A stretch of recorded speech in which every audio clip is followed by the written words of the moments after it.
Sabado 1:00 ng hapon nang dumating si Senadora Leila De Lima sa Quezon City Metropolitan Trial Court para sa itinakdang pagbasa ng sakdal sa kanyang kasong disobedience to summons na isinampa ng Department of Justice. Dininig ang kanyang kaso sa Branch 34 sa sala ni Judge Ludmila De Pio Lim. Ayon sa Chief of Staff ng Senadora na si Philip Sawali, naghain sila ng motion for reconsideration subalit agad na ibinasura ng mababang korte. Tama lang po siguro, except that of course yung motion for reconsideration was just denied outright when maaari sana nagkaroon ng extensive pa na argumento. Sa kanyang arraignment, tumangging magpasok ng sagot sa paratang sa kanya kaya ang korte na ang nagpasok ng not guilty plea para kay De Lima. Ito ang unang pagkakataon na lumabas si De Lima sa kanyang detention cell mula nang siya'y makulong noong nakaraang buwan sa hiwalay na kaso pero kaugnay pa rin sa illegal drug trade sa New Bilibid Prison. Nagugat ang kaso matapos umanong payuhan ng dati niyang driver at bodyguard na si Ronnie Dayan na huwag sumipot sa pagdinig ng House Justice Committee kaugnay sa illegal drug trade sa NBP. Hindi rin sumipot ang senadora sa mga isinagawang pagdinig. Kaya nagsampa ng reklamo si House Speaker Pantaleon Alvarez, Majority Floor Leader Rodolfo Fariñas at House Justice Committee Chairman Reynaldo Umali sa Department of Justice. Ang DOJ naman, formal na nagsampa ng kaso sa mababang korte laban kay De Lima. Samantala nakatagda namang humarap sa Korte Suprema ang kampo ni De Lima bukas para sa gagawing oral argument kaugnay sa petisyon para ipawalang bisa ang ginawang pag-aresto sa senadora kaugnay pa rin sa kinakaharap niyang drug cases. Para sa PTV News, Juliet Carangyan. Quezon City Court today entered a not guilty plea for detained Senator Leila De Lima in connection with her disobedience to congressional summons case. Metropolitan Trial Court Judge Maria Ludmila De Pio Lim entered the not guilty plea after De Lima refused to make one during her arraignment this afternoon. The case arose from De Lima's advice to her former driver and security aide Ronnie Dayan to snub the House investigation on the illegal drugs trade inside the New Bilibid prison in Muntinlupa City. More details from Juliet Carangia. Senator Leila De Lima arrived in Quezon City Metropolitan Trial Court for her arraignment on the disobedience to summons case filed by the Department of Justice. Her case was arraigned at the Branch 34 under Judge Ludmila De Pio Lim. According to De Lima's Chief of Staff, Philip Sawali, they filed a motion for reconsideration but it was denied by the lower court because it missed the March 9 deadline. Tama lang po siguro, except that of course yung motion for reconsideration was just denied outright when maaari sana nagkaroon ng extensive pa na argumento. In her arraignment, De Lima refused to enter a plea. Hence, the court entered a not guilty plea on her behalf. This was the first time that the senator went outside of her detention cell since she had been arrested and detained at the Philippine National Police Custodial Center last month in a separate cases, but still related to illegal drug trade in New Bilibid Prison. Her disobedience to summons case stemmed when the senator advised her former driver and bodyguard Ronnie Dayan not to attend the House Justice Committee hearing on alleged drug trade inside the NBP. De Lima also snubbed the hearings. This is the reason why House Speaker Pantaleon Alvarez, Majority Floor Leader Rodolfo Fariñas, and House Committee Justice Chair Reynaldo Umali filed a complaint in the Department of Justice. The DOJ then filed a formal case before the lower court against De Lima. Meanwhile, De Lima's camp expected to attend the oral argument before the Supreme Court tomorrow in connection with her petition questioning the arrest order in relation to drug cases filed in Muntinlupa Regional Trial Court. For PTV News, Juliet Carangyan. Sa iba pang balita, sisimulan na ngayong araw ang oral arguments ng Korte Suprema ukol sa petisyong inihain ni Senadora Leila De Lima laban sa kanyang arrest warrant. Ang sitwasyon doon alamin natin mula sa aming kasamang si Marita Muahe live. Marita, kumusta na siya? Ganap na alas 2 ngayong hapon ay nakatakdang dinggin ng Korte Suprema ang oral arguments patungkol sa petisyong inihain ni Senadora Leila De Lima na humihiling na ipawalang bisa ang pag-aresto sa kanya kaugnay ng mga kasong may kinalaman sa illegal na droga. Inaasahang magkakaharapa ngayong hapon sina dating Solicitor General Florina Hilbay na nasa panig ni De Lima at ang kasalukuyang Solgen na si Jose Calida na siyang kakatawa naman sa mga respondents na sina Judge Juanita Guerrero ng Muntinlupa City Regional Trial Court Branch 204 at Philippine National Police Chief Director General Ronald De La Rosa. Inaasahang tatalakayin ngayong hapon na kung excuse ba ang senadora sa pagsunod sa tinatawag na hierarchy of courts kung saan ay dapat sanang inihain ang petisyon nito sa Court of Appeals. Titingnan din kung nagkaroon ng pagkakamali ang judge nang magpalabas ito ng warrant of arrest laban kay De Lima habang inaantay ang resulta ng inihain itong motion to quash at kung may jurisdiction ba ang Regional Trial Court sa kasong ito. Matatanda ang nauna ng sinabi ni Calida na may exclusive jurisdiction ang mga RTC na dinggin ang mga kasong may kinalaman sa illegal na droga. Sang-ayon na rin ito sa Section 90 ng Republic Act 9165 o ang Comprehensive Dangerous Drugs Act. Samantala, kapansin-pansin na ang mga asul na ribon na nakatali sa mga puno at poste sa harap ng Supreme Court. Ang mga ito daw ay nagsisimbolo ng pakikisa sa advokasya ng senadora sa pagsulong sa karapatang pantao. Sa ngayon naman ay nagtitipon-tipon sa harap ng SC ang grupong Violence Against Crime and Corruption, Republic Defenders at United Filipino Seafarers. Ayon kay Chairman Dante Jimenez at Attorney Ferdinand Topacio, nananawagan sila kay Justice Francis Ardeleza na mag-inhibit sa kaso dahil sa dati silang magkasama ng senadora. Para naman kay former Soljan Hilbay, mahalay masagwa pangit sa panlasa kung ang pamahalaan na dati mong pinagsisilbihan o kinakatawan ay lalabanan mo umano sa ngayon. So yan na muna ang pinakahuling balita mula dito sa Korte Suprema sa Maynila. Para sa PTV News, Marita Muahe. Maraming salamat, Marita Muahe. Sa dati nitong driver bodyguard na si Ronnie Dayan na huwag sumipot sa pagdinig ng House Committee o Justice Committee kaugnay po sa kalakaran ng iligal na droga sa New Bilibid Prison kahit pa ay ipinasampi na ito. Sa ngayon ay nakakulong po ang senadora sa PNP Custodial Center dyan po sa loob po ng Campo Crame dahil sa kinasasakutan nitong drug trade sa Bilibid. Inamin ni Pangulong Duterte na tinangka siyang suhulan ng may-ari ng Mighty Corporation. Nangyari raw ito noong alkalde pa siya ng Davao City. Isang adopted mister raw niya noon sa PMA ang lumapit sa kanya para humingi ng tulong tungkol sa tax case ng may-ari ng Mighty Corporation na si Alexander Wong Chu King. Sinubukan daw siyang suhulan nito pero hindi niya tinanggap. Nung tumindig siya, walang gana. Sabi niya na may flight pa siya. O sige, may iniwan siya. Sabi niya, iniwan ako sa sayang. So, pag-uwi namin, nauna siya. Mayroon pa namang mga customer yung storya. About 30 minutes later, sinabi ko, ano to? Sabi ko, tingnan mo bong. Pera. Yung isa uli, mas yan. Napin mo. Hinabol ni ang aid ko doon sa aeroplano. Hindi ako na pumayro. Gusto niya itong makita, may mga tape recording yan. So, doon sa aeroplano niya naabutan. Pinag-aaralan na ng gobyerno kung magkano ang dapat singilin sa Mighty Corporation para mabayaran ang utang nito na buwis. Nauna nang pumayag ang Pangulo na magbayad ang kumpanya ng 3 bilyong piso at ipagawa na lang ang ilang ospital sa bansa.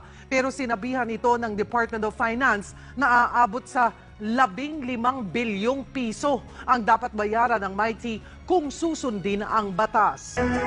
Naniniwala si PNP Chief Ronald Bato de la Rosa na hindi nakikialam si Pangulong Rodrigo Duterte pagdating sa kanilang hanay. Inihayag ito ni de la Rosa matapos lumabas ang Senate investigation ng pagkamatay ni Albuera Leyte Mayor Rolando Espinosa. Si Kirby Cristobal sa detalye. Sir, kanina ngayon ni PNP Chief Ronald de la Rosa na hindi nakikialam si Pangulong Rodrigo Duterte pagdating sa pagdedesisyon sa kanilang hanay. Ito ang inihayag ng hepe ng pambansang pulisya sa National Press Conference sa National Headquarters sa Campo Crame kaninang umaga sa resulta ng investigasyon ng Senate Committee on Public Order and Dangerous Drugs Committee ng Justice and Human Rights kaugnay ng pagkamatay ni Mayor Espinosa. Doon na opisyal, buwang tiwala sa kanya ng Pangulong Duterte at may kalayaan sana patakbuhin ng organisasyon sa abot ng kanyang kakayahan. Ngunit may command and control din ang Pangulong Duterte sa mga direktiba na kanyang inilalabas. Tiwala rin siya Bato sa ginagampalang trabaho naman ng PNP Internal Affairs Service o PNP IAS, kahit kung anong rekomendasyon ay sumite sa kanya nito ay agad niyang inaaksyonan. Nirerespeto rin ni De La Rosa na ilabas ng komite sa isinigawang Senate investigation. Samantala, Princess, maidagdag ko na rin, ilang minuto pa lamang ang nakakalipas ay nakalabas na tayo sa Campo Cane at tayo ngayon ay nandito kasama ng convoy ni Senator Laila De Lima. At itong si De Lima kasi ay nakataptang dalhin dito sa Quezon City Metropolitan Trial Court. Kaugnay pa rin nung kanya pagharap sa Quezon Disobedience to Summons ay in violation to Revised Penal Code Article 150. Narito na tayo sa area ngayon ng Quezon City at palabas na tayo siguro ng Quezon City Circle at patuloy pa rin yung convoy na isinasagawa sa mga oras na ito. Sakay ang senadora ng Coastal kung saan binibigyan ito ng security escort mula sa Philippine National Police sa Campo Crame. Yan update para sa PTV News. Kirby Cristobal. Samantala, magpapatuloy ang normal na operasyon ng Armed Forces of the Philippines o AFP hanggat walang porma na kautusan si Pangulong Rodrigo Duterte. Ito'y sa kabila ng anunsyo ni Presidential Advisor on the Peace Process, Secretary Jesus Duresa, sa muling pagbubukas ng usapang pangkapayapaan sa buwan ng Abril. Ayon kay AFP Chief of Staff General Eduardo Año, susunod ang AFP sa maging kautusan ng kanilang Commander-in-Chief kaugnay ng muling pagbubukaso ng peace talks. Umaasa naman si GRP Peace Panel Chair at Labor Secretary Sylvester Bello III na may mapagkakasunduan ang dalawang partido sa muling pag-uusap ng komunistang grupo at ng gobyerno. Nailigtas na ang dinukot sa Bicol noong nakaraang taon ng PNP Anti-Kidnapping Group. Samantala, PNP Chief Ronald Bato de la Rosa ay iniharap ang negosyante sa media. Kunin natin ang karagdagang detalye mula sa aming kasama si Kirby Cristobal. Kirby? Sinusunod nga ngayong araw ni PNP Chief Ronald de la Rosa ang isang businessman mula Camarines Sur na biktima ng kidnap for ransom na nabawi sa joint operation ng PNP Anti-Kidnapping Group at Police Regional Office 5 itong Marso 6. Iniharap sa National Headquarters sa Campo Crame ng biktima ang kinilalang si Francis Leo Maulyon, kabilang ang mga na-recover na baril, bala at granada at maging ang mga ransom money na nagkakahalaga ng 1.2 million pesos. Naaresto ang 5 suspect na kabilang sa highly organized kidnapping group na kinilalang na Joven Ortiz, Jefferson Cuachin, Prudencio Ruiz, Cesar Garcia at isa barangay captain mula Kamalig Albay na si Jerry Mancera. November 23, 2016, ang biktima sa kanilang farm at habang nakagapos ay tinatakot pa itong papatayin. Nagpalipat-lipat rin anya sila ng lugar upang hindi agad matunton ng otoridad.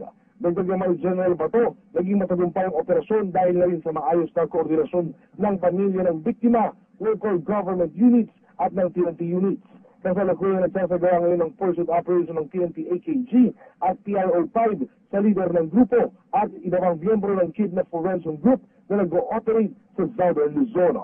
Personal na i-turn over ni TNT Chief De La Rosa sa pamilya ng biktimang ransom money na nagkakalaga ng 1.2 million pesos na nabawi mula sa mga suspect. Mula dito sa Campo Crame, para sa PTV News, Kirby Cristobal. Muling nagpahayag si Pangulong Rodrigo Duterte ng suporta kay Environment Secretary Gino Lopez sa harap ng pagtutol ng ilan sa mga hakbang nito ukol sa pagmimina sa Pilipinas. Gitna Pangulo, hindi siya tutol sa mining industry sa Pilipinas, ngunit may ilang mga kumpanya ang hindi sumusunod sa batas na nagre-resulta sa pagkasira ng ating pong kalikasan. Si Julius de Sambron sa detalye. Sa kabila ng pagkirang ng batas na nagpapapayag sa pagmimina sa bansa, iginiit ni Pangulong Rodrigo Duterte ang kanyang pagsuporta sa advokasya at pananaw ni Environment Secretary Gina Lopez sa mining industry. Ayon sa Pangulo, kanyang susuportahan si Lopez sa kanyang mga adhikain na kahit may batas sa pagmimina ay may ilan namang inaabuso ito at hindi sumusunod sa tamang pangangalaga sa kalikasan at naaapektuhan ng ilang komunidad. Nagpahayag din ang Pangulo na handa nitong i-let go ang 70 bilyong pisong government earnings, lalo't kaisa ang Pangulo ng sambayanan sa pagpipreserba ng kalikasan. If there is a law about mining, then mining is allowed. The problem is, nakita ko yung kalbo, and until now, malayo na yung binutas ninyo dyan because it's an open pit. At saka, pagka ganon, I have to support Lopez and I cannot help you. Let me just add that all you contribute to the country is about 70 billion in taxes. We can live without it. I would rather follow Gina na wag mo na lang minus the 70, maghanap buhay na lang tayo ng iba, get the 70 billion somewhere else, and preserve our environment. Wag na tayong magbulahan. Wag na tayong magbulahan. Kung maoobserbahan nga daw, kitang-kita nga ang pagkakalbo ng mga kabundukan. Hindi din daw siya tutol sa pagmimina, pero hangad lang ng Pangulo sa mga mining companies na sumunod at umayon sa pinag-uutos ng batas kaugnay sa pagmimina. Handa naman daw ang pamahalaan na bigyang ayuda ang mga mawawalan ng trabaho sanhi ng mining closures. Gayunman, hinikayat din ng Pangulo ang mga mining companies na makiisa at tulungan din ang mga ito. Ilang years na kayo dyan, tapos wala po ako nakitang green. So gusto ko, after iniwan mo dito, lagyan mo ng pahoy ganyan ito. Just cannot say, go to court, that's illegal. No. We are here. Me, I begin and end my term in the altar of public interest. Mabuti ang magkaprangkahan tayo dito. Magugunita nito mga nagdaang buwan at linggo, ilang mga kumpanya pa ang naipasara ng Department of Environment and Natural Resources matapos lumabag sa mining laws. Napaulat din na pinangangambahan ngayon sa lalawigan ng Marinduque ang pagkasira ng isa sa mga dam ng Marcopper Mining Industry. Para sa PTV News, Julius Desamboron, Baguio City. Magandang balita, asahan na po ang mas pinalawak na pagbibigay impormasyon at balita ng People's Television Network sa mga Pilipino. Ito'y matapos pinasinayaan nitong Sabado ang PTV Cordillera Hub na pinangunahan mismo ni Pangulong Rodrigo Duterte. Dito ay sinabi ng Pangulo na bukas ang government TV station sa mga nais magpahayag ng kanilang mga komento at reklamo sa serbisyo ng gobyerno. May report ang aming kasamang si Julius Desamboron. Hinikayat ni Pangulong Rodrigo Roa Duterte ang sambayanan na suportahan at tangkilikin ang People's Television Network o PTV4. Ginawa ng Pangulo ang pahayag kasabay ng kanyang pangunguna sa inaugurasyon at blessing ng bagong Cordillera Hub ng PTV. Hiniling ng Pangulo sa PTV management na maglaan ng oras sa ordinaryong mamamayan maging sa New People's Army na imbes magprotesta sa lansangan ay idaan na lang ang mga sentimiento nito sa Government Television Network bilang bahagi ito ng mandato ng PTV na ilapit ang gobyerno sa taong bayan at taong bayan sa gobyerno. Makinabang ang tao kasi pera nila ito. Ang rule kasi dito is the chance to be heard. So I would urge all, kayong mga kababayan ko, there's no need for you to demonstrate and snarl traffic along the way because I urge you to come here, explain to the management, and you have a valid grievance or reason. I would tell you, give them the time. Yung mga komunista, kung nandito kayo, magbaba lang kayo dito. Hindi naman talaga siguro sabi ko, forget about hate so that we can come down and talk. There will never be time that I will use PTV4 or its allied services there for my personal. Di ko na kailangan. Just tell me, tell the people about me the truth. I am ready to grant all government communication facilities the degree of freedom. Bitawan namin kayo and act just like a private. And your tin plate is really BBC.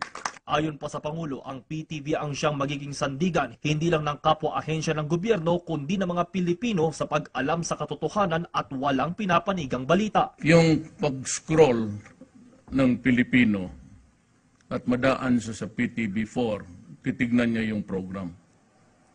That if there's really one that is for public service and the truth, and it's interesting, he will stop there at saka manood siya, makinig. Yan ang gusto ko. kisa pagdaan dyan, magsabi, wag yan kasi sa gobyerno yan, wala yan. Kabilang din sa tinungo ng Pangulo ang dalawang bagong outside broadcast vans ng PTV o kung tawagi Digital Satellite News Gathering o DSNG vans. Nanguna din ang Pangulo sa ceremonial switch on of lights and PTV Cordillera signing on rights. May bagong studio din ang PTV Cordillera na inaasam